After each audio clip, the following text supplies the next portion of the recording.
तो दोस्तों, आपका टीवाईडी एजुकेशन चैनल में स्वागत है। आज हम आपको आयनिक बंध एवं सहसंयोजक बंध के बारे में बताएंगे। तो कोई भी परमाणु होता है या तत्व क्या करना चाहता है, अपना अष्टक पूर्ण करना चाहता है, अर्थात अक्रिय गैसों के समान इलेक्ट्रॉनिक विन्यास प्राप्त करना चाहता है। इसके लिए वह इलेक्ट्रॉन की साझेदारी, इलेक्ट्रॉन का स्थानांतरण करता है। तो सबसे पहले हम देखते हैं आयनिक बॉन्ड, आयनिक बंध, आयनिक बंध, आयनिक बॉन्ड। ठीक है, तो इलेक्ट्रॉन के स्थानांतरण के कारण किसी परमाणु या तत्व में जो बंध बनता है उसे हम आयनिक बंध कहते हैं।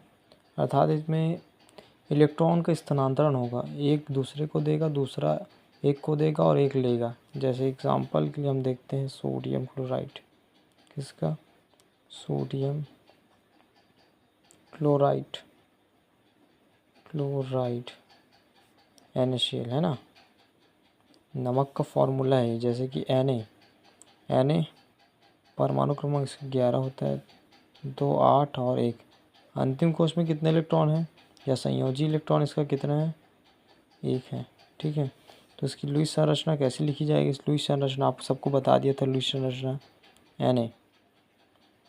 तो अंतिम कोश में जो इलेक्ट्रॉन रहता है उसी को लुईस संरचना के रूप में लिखा जाता है, डॉट के रूप में, बिंदुओं के रूप में, है ना।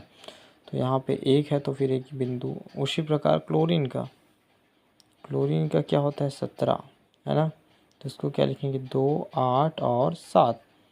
तो क्लोरीन को कितने की आवश्यकता है, 1 की। तो इसकी अंतिम या संयोजी इलेक्ट्रॉन कितना है, 7। तो इसको कैसे लिखेंगे, 1 2 3 4 5 6 और 1 हुआ 7।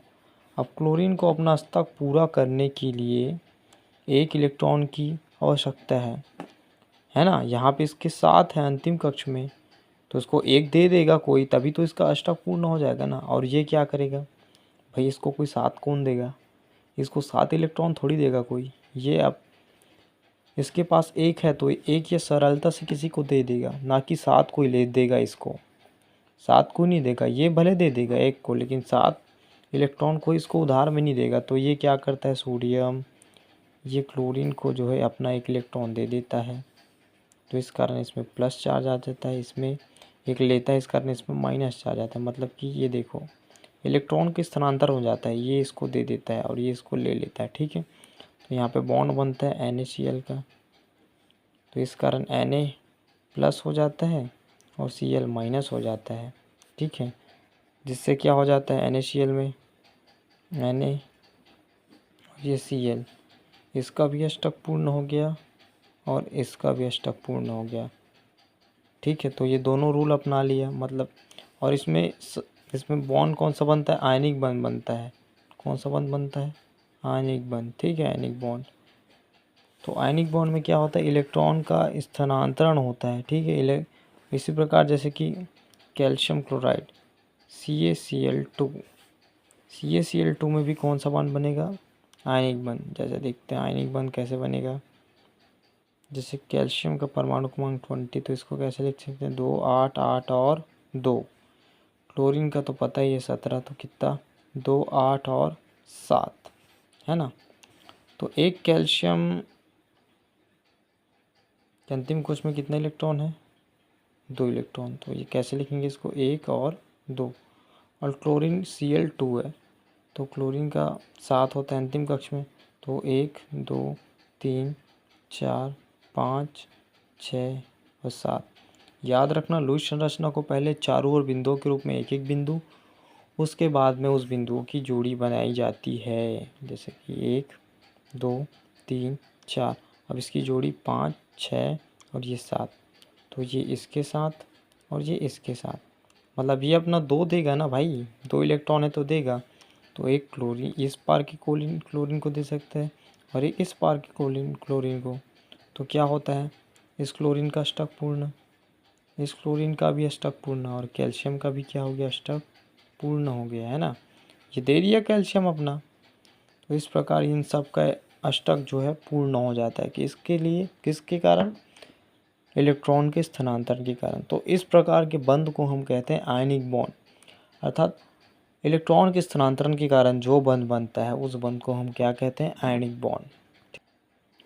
अब देखते हैं हम कोवेलेंट बॉन्ड या सहसंयोजी बॉन्ड। तो सहसंयोजी बॉन्ड किसे कहते हैं, इलेक्ट्रॉन के साझेदारी के कारण, इलेक्ट्रॉन के साझेदारी के कारण, साझेदारी के कारण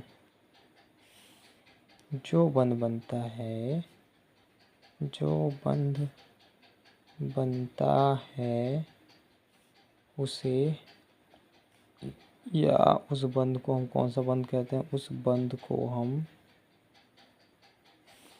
हम सहसंयोजक बंध कहते हैं। ठीक है, तो देखो सहसंयोजक बंध में क्या होता है, इलेक्ट्रॉन की साझेदारी, और आयनिक बंध में इलेक्ट्रॉन का स्थानांतरण। तो देखो एग्जाम्पल के थ्रू समझो बात को, जैसे कि मीथेन है, CH4, ये क्या है, मीथेन। मीथेन कार्बन का परमाणु क्रमांक 6 होता है, 2 और 4 इसकी इलेक्ट्रॉनिक विन्यास होती है। और उसी प्रकार हाइड्रोजन का एक ऐसे लिखा जाता है। तो देखो अब कार्बन की जो है लुईस संरचना कैसे लिखी जाएगी, 1 2 3 और 4, क्योंकि अंतिम कोश में कितने इलेक्ट्रॉन है, 4, और हाइड्रोजन के 1। देखो ऐसे, इसको चारों ओर ऐसे लिखा जाएगा। ठीक है, अब देखो हाइड्रोजन को अपना अष्टक पूरा करने के लिए अपने कक्ष में कितना लाना पड़ेगा, उसके इलेक्ट्रॉन 2 इलेक्ट्रॉन। ठीक है, तो ये क्या करता है, ये इसके साथ क्या कर लेता है, साझा। तुम मेरे साथ हाथ मिला लो भाई, ये बोल रहा है मेरे साथ हाथ मिला लो, ये बोल रहा है मेरे साथ, और ये भी बोल रहा है मेरे साथ हाथ मिला लो।